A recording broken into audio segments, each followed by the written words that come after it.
You press the elevator button, and sometimes it doesn't come for you. Not late. Not broken. It just doesn't respond the way you expect. And in that moment, it feels random. Like something went wrong. But nothing actually failed. The elevator was never designed to respond to you as an individual.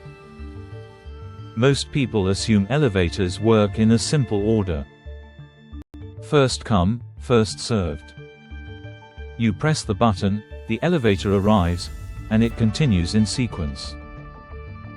That's the intuitive model almost everyone carries without thinking about it. But in real buildings, especially modern high-rises, that idea breaks down very quickly. As more people use the system, wait times don't just increase. They spiral. Elevators start wasting time reversing direction. Stopping inefficiently. Overlapping routes. The whole building becomes slower, not faster. So something different has to happen. Modern elevator systems are not running simple queues.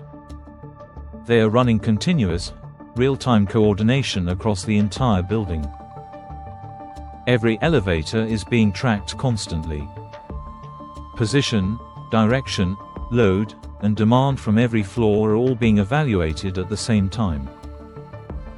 And when a request comes in, it doesn't get treated as an isolated event.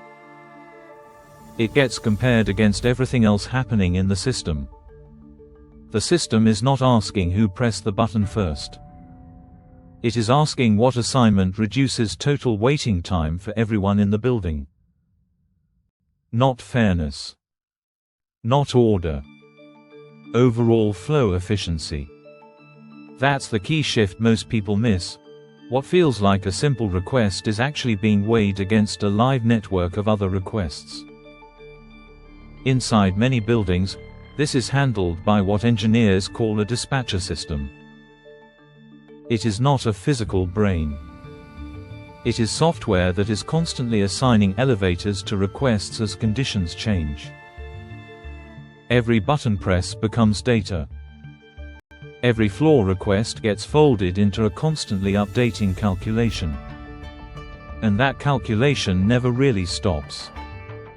Even small changes matter. One extra passenger.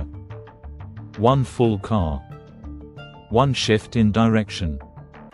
All of it can change which elevator gets assigned to which floor. That's why the experience feels inconsistent. Sometimes the elevator arrives immediately. Sometimes it bypasses you entirely. And sometimes it stops at almost every floor except yours. Not because anything is wrong, but because the system has already committed to a more efficient path. In a busy office building during morning rush, for example, elevators often prioritize upward movement in clustered patterns. Stopping at every request individually would slow the entire building down. So the system groups movement into directional flow instead of reacting to each call in isolation. From your perspective, it feels like you were skipped. From the system's perspective, you were simply not the best next stop at that moment. Newer buildings take this even further with something called destination dispatch. Instead of pressing a button inside the elevator, you select your floor before entering. That single change allows the system to group passengers heading to similar destinations. It reduces unnecessary stops. It shortens total travel time. And it increases throughput significantly in dense buildings like hospitals, hotels, and office towers. Some systems also use scan-based movement logic, where elevators sweep through floors in optimized directional patterns rather than reacting randomly to individual calls. It's not chaotic movement. It's structured flow. And that's the part that changes everything. Elevators are not designed to optimize your individual experience in isolation. They are designed to optimize movement across an entire building at once. That means your request is only one variable inside a much larger system. You are not being ignored. You are being accounted for inside a flow of competing demands.